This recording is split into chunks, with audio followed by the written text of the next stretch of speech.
Donald Trump is doing everything he possibly can right now to distract us from the Jeffrey Epstein scandal exploding in his White House. And it is not just the coordinated cover-up of his relationship with Epstein that this current White House is trying to stop us from paying attention to. It is the lies that Donald Trump has been telling for decades about his relationship with Epstein that is all being uncovered in the worst possible way. And as Donald Trump tries to shift focus, a newly unearthed audio tape of Jeffrey Epstein describing his relationship to Trump is blowing up his narrative. We're going to get into it all, but before we do, if I could quickly ask you to leave a like on this video, and if you haven't already and you enjoy our channel, to hit that subscribe button because it goes a long way in supporting the work we're doing here. Now, before we can get into that Epstein audio, I want to start with someone who broke this all down in an important piece of context, which is Rachel Maddow right here. Contending with. There really is a Jeffrey Epstein, Donald Trump subplot in our lives now, in which this footage exists and in which the Trump Justice Department put out a statement today saying, never mind all the things we ever said and hyped and screamed about the late pedophile Jeffrey Epstein. Turns out it's all nothing and people should stop asking us about it. Headline: Trump administration acknowledges lack of evidence from Epstein documents. After months of promising big revelations, Attorney General Pam Bondi acknowledges a lack of evidence for a host of conspiracy theories, including a, quote, client list. Trump's Attorney General Pam Bondi, in fact, not only said there was a Jeffrey Epstein client list that Trump had ordered her to review and release to the American people, she not only said there was a Jeffrey Epstein client list, she said that she had it in her possession on her desk. One of the things that you alluded to, and this is something Donald Trump has talked about, the DOJ may be releasing the list of Jeffrey Epstein's clients. Will that really happen? It's sitting on my desk right now to review.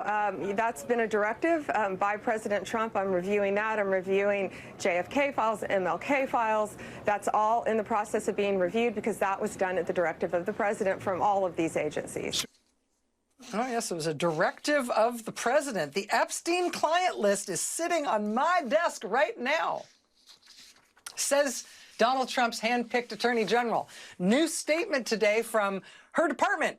The U.S. Department of Justice says there is no Epstein client list. The systematic review revealed no incriminating client list, according to today's DOJ memo. This is clearly a very coordinated cover-up, and the timing couldn't be more interesting because it comes right as Elon Musk is ramping up his attacks on Donald Trump, starting his new political party. And of course, the bombshell of the beginning of their civil war was about Jeffrey Epstein. So as it looks like Elon's turning up the heat now, Donald Trump and his administration decide it's time to tell us that there was never an Epstein client list all along. It is incredibly fishy, not just to me and to you, but members of the MAGA media like Alex Jones, the far-right conspiracy nut who is a Trump diehard and was literally crying in the funniest video I have seen all week over this news. We just have to watch it. So I'm going to go throw up, actually. And this only happens every few years when something really, really bad happens or something. I mean, I'm physically going to puke probably right now.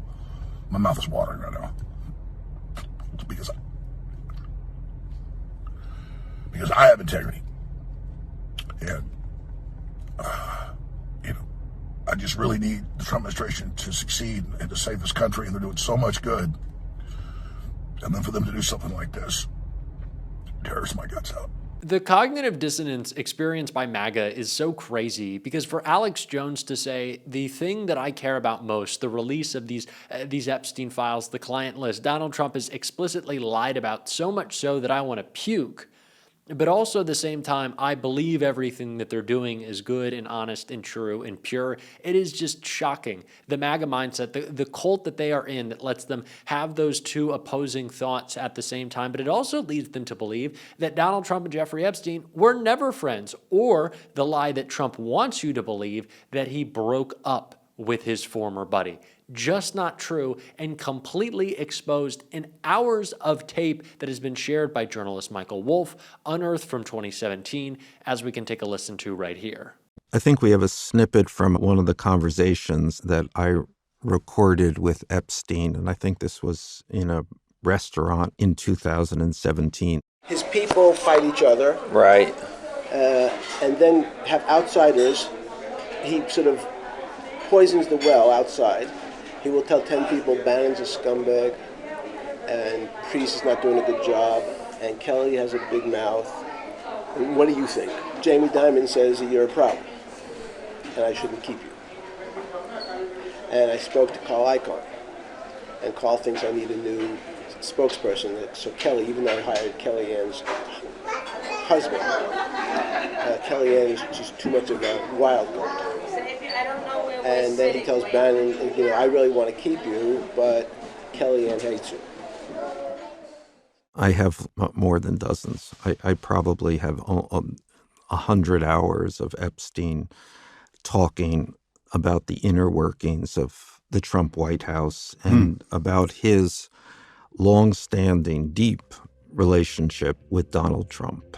So what is so important to me about that unearthed audio is what Michael Wolff says at the end. Now, he has not released those 100 hours of audio, but what is made very clear is that there is still an existing and deep relationship between Epstein and Trump world. Now, Donald Trump may deny that the fact that there's some crossover there in the past couple of years or the past couple of years then, but it's very clear that there is still a deep connection and that they were friends. They had been friends. It's something MAGA can't get past. Jeffrey Epstein talks about the fact that Donald and Melania were flying on his jet, that he was involved in all these activities together. They were very close friends.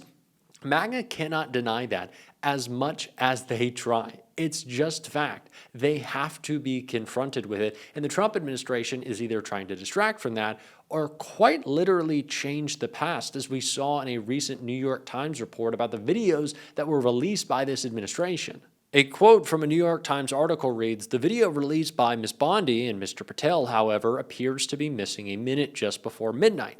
The digital clock on the screen jumps from 11:58 p.m. to 12 a.m. Officials did not immediately have an explanation for the apparent gap." So not only are we being lied to about the nature and tenure of Donald Trump's relationship with Jeffrey Epstein, whether it ended or whether it was ongoing, which it certainly appears that it was, their worlds are crossing, we don't get the full footage that they had promised us. Now, Pam Bondi and Kash Patel told us that they were poring over it for hours, for days, for months. That was the reason that we couldn't have it.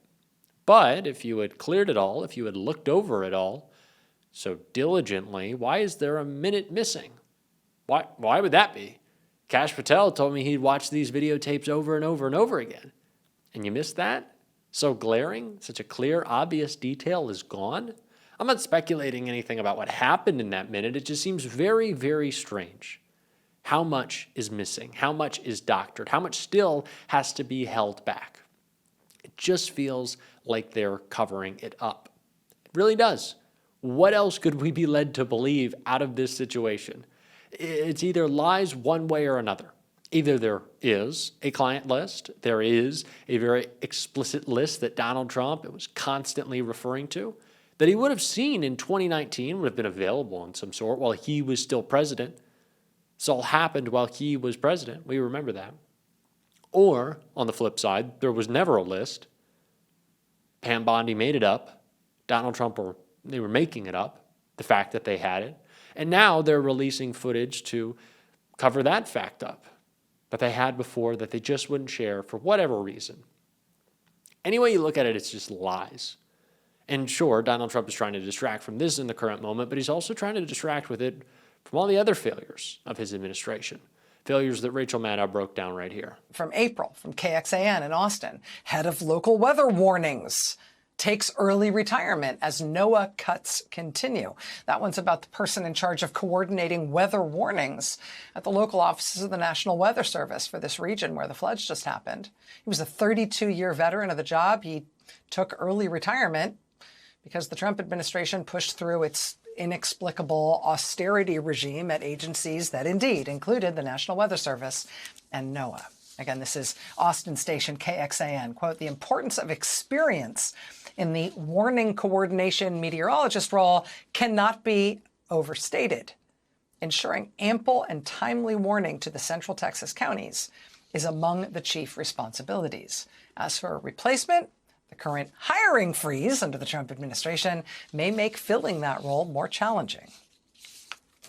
All of that reporting coming before disaster struck in the Texas Hill Country in the pre-dawn hours of July 4th.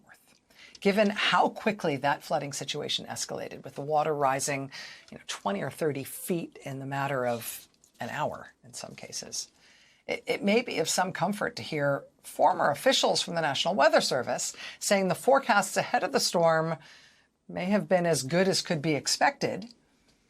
But as the New York Times reports today, beyond the vacancies at the regional offices, beyond the number of vacant positions, Texas also faced the loss of experienced people who would typically have helped communicate with local authorities in the hours after flash flood warnings were issued overnight. Like, say, for example, the warning coordination meteorologist with decades of experience who left that exact job in that exact place in the middle of the onslaught against government agencies led by Donald Trump and DOJ.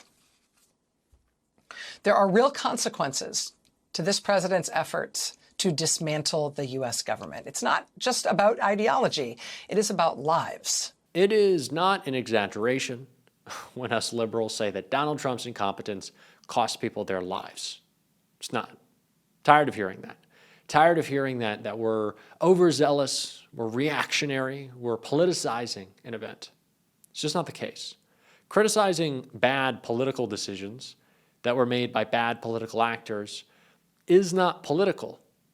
It's the right thing to do if you want to prevent outcomes like these. Local officials in Texas said that they wished they had supported further investment in programs not only to predict these floods, but to get response out, have alarms, make people aware. They had those regrets. So you can call those regrets political, or we can learn and keep people safer. It's political for Jesse Waters to throw a parade attacking Gavin Newsom. Reflecting on the loss of life and how to prevent it is not. I'm not making this about Donald Trump. I'm making this about Donald Trump's decisions. Very different things. And we're going to continue to call them out every single day on this show. If you want to support that, as always, you can hit that subscribe button, leave a like on this video, and if you stuck around to the end, drop a blue heart in the comments. And until next time, I'll see you soon.